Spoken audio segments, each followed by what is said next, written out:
School ya, tapi ini Prince Hendrik School itu bahasa Belanda. Dan itu dulu merupakan sekolah dagang untuk anak-anak SMA. Ya. Kita pernah punya SMA ya, SMIA ya, pernah. Kemudian sekarang ada SMK. 19 sekarang. Jadi memang dari setiap zaman itu ada nama-nama, tapi tetap sekolah ini diawali dari dulu ingin supaya anak pribumi ya bisa sekolah di Prince Hendrik School. Tentu tidak semua karena Belanda membatasi, hanya anak-anak orang kaya dan bangsawan saja yang boleh sekolah. Kebetulan Bung Hatta itu kakeknya adalah seorang pengusaha, dulu ya, istilahnya saudagar ya. Kalau sekarang mungkin seperti Tiki, seperti apa lagi ya, JNE seperti itu ya. Di Sumatera Barat, tapi sekolah di sini. Nah, waktu itu kaum pribumi itu tidak ada kuasanya, tetapi orang-orang yang bersekolah di sekolah bisa sekolah sampai SMA begitu, berkelas setara SMA, mereka mempunyai wawasan yang luas. Dan di situ Bung Hatta juga berteman dengan salah satunya sahabatnya namanya Bahdir Johan, yang kemudian pernah menjadi rektor UI Universitas Indonesia pada tahun 1950-an, saya lupa tahun berapa. Nah, jadi orang-orang yang sempat sekolah di zaman di mana Indonesia masih dijajah Belanda dan tidak boleh sekolah, kecuali mereka yang bisa belajar untuk memenuhi pekerjaan-pekerjaan yang ada di kantor-kantor pemerintah kolonial. Bisa bahasa Belanda, bisa, tetapi terbatas sekali. Nah, jadi Anda bayangkan sekarang kita tahun 2024 di sekolah yang sama. Kalau persamaannya mungkin atau yang harus Anda tiru, Bung Hatta dulu setiap libur weekend Sabtu Minggu suka bersepeda dengan Pak Bahdir Johan dan melihat keadaan di Jakarta seperti apa ya. Mereka membahas tentang kehidupan di sini, di apa yang mereka lihat, bahwa masyarakat masih susah dibandingkan dengan kolonial, orang-orang kolonial ya. Ini maaf saya minta waktu sedikit ya untuk bercerita, karena ya kesempatan saya di sini, jadi saya juga merasa, kami bertiga merasa terharu, belum pernah masuk sini, baru sekali ini. Dan ya gimana ayah kami sekolah di sini dan mendapat sebagian dari pengalaman sejarah yang dalam hidupnya, yang melihat bahwa bangsa Indonesia diperlakukan tidak adil. Nah, waktu sebelum Bung Hatta sekolah di sini 1918 itu ada gubernur jenderal yang ditanya oleh Foxtrot, sekarang itu DPR, ditanya, kamu dulu Tuan dulu berjanji untuk membuat Indonesia merdeka, terus dia menyangkal, mengingkari janjinya. Itu 1918. Nah, waktu 1919 Bung Hatta datang sini, orang masih bicara itu menyangkal kita merdeka. Jadi kita harus bagaimana berjuang untuk merdeka. Lalu 1921 Bung Hatta pergi ke Rotterdam untuk kuliah. Di sana ada organisasi orang Indonesia namanya Perhimpunan Indonesia, dan beliau masuk di situ sebagai anak muda.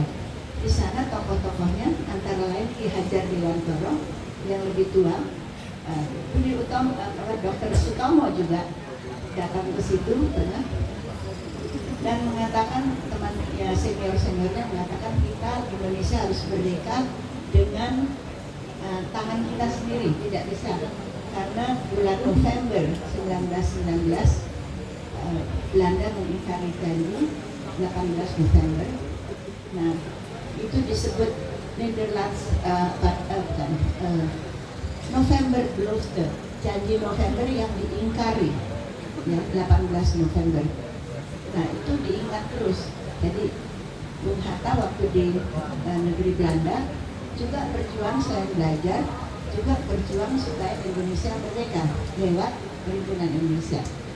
Nah sekarang Anda mempunyai organisasi, tapi Anda lebih sekolah dulu, organisasinya cukup yang ada di sekolah, tetapi kemudian jangan sampai tidak tahu tentang perkembangan Indonesia, karena sekarang sudah dalam era digital teknologi, tentu kalian sangat mudah mendapat bahan.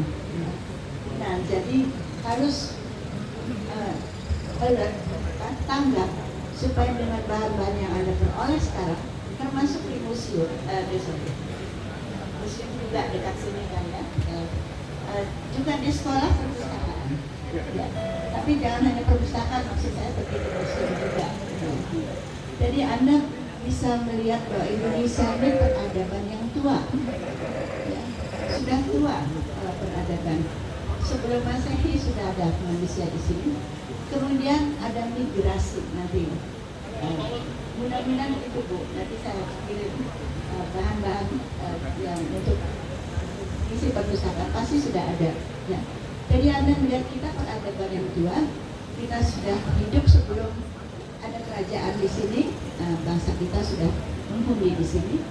Suku-suku bangsanya ratusan itu dari proses migrasi. Dan kemudian ada satu periode kolonialisme yang membuat kita merasa kita tidak bisa lagi hidup ditindas oleh kolonial. Maka itu Bung Hatta di zaman itu sudah melihat, termasuk waktu sekolah di sini, diceritakan tentang bahkan bergelut itu, dan sampai ke negeri Belanda, melihat cita-citanya Indonesia merdeka itu dibentuk waktu Bung Hatta umur 21-22, beliau lahir 1902 sehingga umur 20-21 tahun. Lebih tua sedikit dari Anda ya. Anda umur berapa? 16-17. Ya. Tua 18. Tapi sudah harus ada pupuk itu. Jadi saya barusan memberikan satu seri buku 3 jilid untuk negeriku, tulisan Bung Hatta, itu memoarnya. Memoar itu riwayat hidup yang ditulisnya sendiri. Jadi Anda bisa baca dari situ bagaimana pengalaman Bung Hatta dari waktu masih sekolah di sini, ya, sudah berpikir Indonesia harus merdeka. Sebelumnya juga ada pengalaman waktu masih kecil, kemudian Indonesia harus merdeka. Nah, setelah itu berjuang sampai 1932 baru ke Indonesia, kembali ke tanah air. Kemudian terlibat perjuangan, itu panjang juga ceritanya, saya tidak mau menceritakan. Tapi inilah yang mau saya sampaikan, bahwa Bung Hatta itu dari waktu sekolah di sini sudah melihat keadaan rakyat Indonesia dan merasakan perlunya untuk mereka dipupuk di negeri Belanda, dan beliau berjuang di situ, pernah dipenjara juga untuk Indonesia merdeka, tapi akhirnya dibebaskan. Pengacaranya orang Belanda juga, tapi karena Bung Hatta memang tidak bersalah bersama teman-temannya, maka dibebaskan. Nah, jadi sampai akhir hayatnya Bung Hatta selalu cinta Indonesia. Dan kalau Anda baca Undang-Undang Dasar 1945, kemudian baca tulisan-tulisan Bung Hatta, kelihatan alur pikirannya sama antara apa yang disampaikan di Undang-Undang Dasar 1945. Anda buka komputer saja bentar ketemu ya, yang asli. Tapi kalau waktu amandemen Bung Hatta sudah tidak ada, beliau meninggalnya 1980. Jadi Bung Hatta berpikir Indonesia itu untuk kesejahteraan rakyat, seluruh rakyat Indonesia, dan harus mempunyai karakter bangsa. Dari pembukaan Indonesia kelihatan tugas pemerintah, bagaimana kita harus menjadi bangsa kita supaya mempunyai karakter bangsa yang kuat. Jadi pikiran-pikiran Bung Hatta tertuang di dalam Undang-Undang Dasar 1945, karena beliau juga ikut merumuskannya pada sidang-sidang Badan Pendidik Persiapan Usaha-Usaha Kemerdekaan Indonesia, yaitu BPUPKI, yang mengarah pada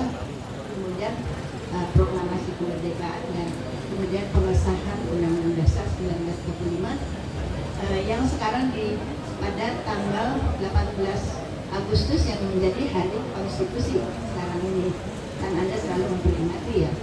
Jadi perpustakaan kembali ya Bu ya, perpustakaan harus berisi buku-buku yang bisa membuat Anda melihat Indonesia perjalanannya seperti apa, harusnya seperti apa. Pesan Bung Hatta banyak di sana. Dan tentu Anda harus menguasai geografi, tahu bahwa negara kita 2/3 laut, 1/3 daratan, tapi semua itu adalah satu NKRI, negara kepulauan. Saya tidak tahu apakah Anda tahu atau tidak, tapi saya ingin menyinggung, mumpung saya mungkin sekali-sekalinya ini saya di sini, saya mau menyampaikan Indonesia waktu dari KMB ditandatangani penyerahan kedaulatan, yang menandatangani yaitu Bung Hatta sama Ratu Juliana. Itu luasnya negara kita 1,9 juta kilometer persegi. 1,9 juta kilometer persegi. Kemudian selama 25 tahun Profesor Kusuma Atmaja berjuang supaya Indonesia menjadi negara kepulauan. Artinya apa? Tanah air kita yang utuh itu adalah laut dan darat ya. Jadi perjuangan itu 25 tahun sehingga disahkan menjadi negara kepulauan, dan luasnya menjadi berapa? 6 juta kilometer. Sekarang ini nanti lihat di komputer ya persisnya berapa kilometer pakai koma-komanya itu. Ya, jadi kita menjadi 6 juta kilometer persegi. Apakah kita tidak bangga?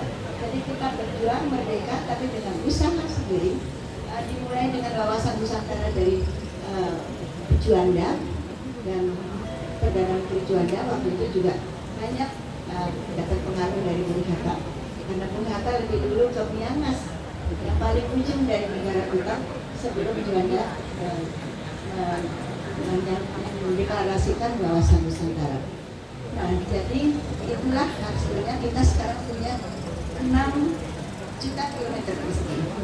Profesor Kusuma Atmaja dibantu tentu dengan tokoh-tokoh Deplu kita yang Kementerian Luar Negeri kita yang handal. Ya, tidak satu peluru pun dilepaskan untuk membuat negara kita menjadi 6 juta kilometer persegi, tapi hanya dengan pulpen, dengan otak dan pulpen. Tentu diplomasi, ya. Otak, diplomasi, dan pulpen. Nah, jadi Anda harus menjadi orang-orang yang berjuang untuk Indonesia supaya lebih maju lagi. Mudah-mudahan Anda juga belajar tentang geografi, tentang PPKN.